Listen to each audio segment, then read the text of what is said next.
En ce qui concerne la troisième caractéristique, la troisième qualité qu'il faut réunir pour goûter à la douceur de la foi, c'est que la personne déteste retourner à la mécréance ou devenir mécréant de la même manière qu'il détesterait se voir jeté dans le feu. C'est une méthode ici efficace de l'enseignement prophétique, alayhi salatu wassalam. Il a comparé ce qui est rationnel avec ce qui est sensoriel. L'une des douleurs sensorielles les plus fortes est la souffrance par le feu.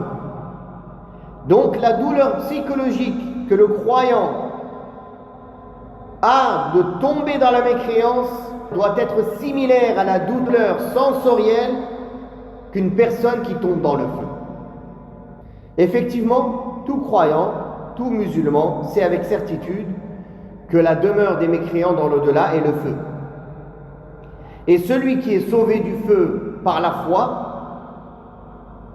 il ne doit pas y retourner en délaissant la foi. Car s'il délaisse la foi, il retourne dans le feu qu'Allah nous en préserve. Cela signifie donc qu'il détesterait retourner à la mécréance ou devenir mécréant, après qu'Allah l'ait sauvé de cela en lui faisant grâce de l'islam, que ce soit un converti ou que ce soit quelqu'un qui a grandi dans une famille musulmane et qui a connu la foi depuis son plus jeune âge. De la même manière qu'il détesterait se voir jeté dans le feu.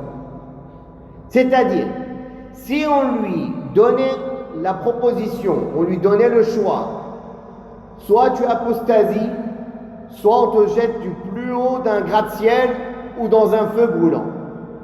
La plupart des bons croyants diraient, jette-moi dans un feu brûlant ou du haut d'un gratte-ciel, mais je n'apostasierai jamais. Bien sûr, on parle de l'apostasie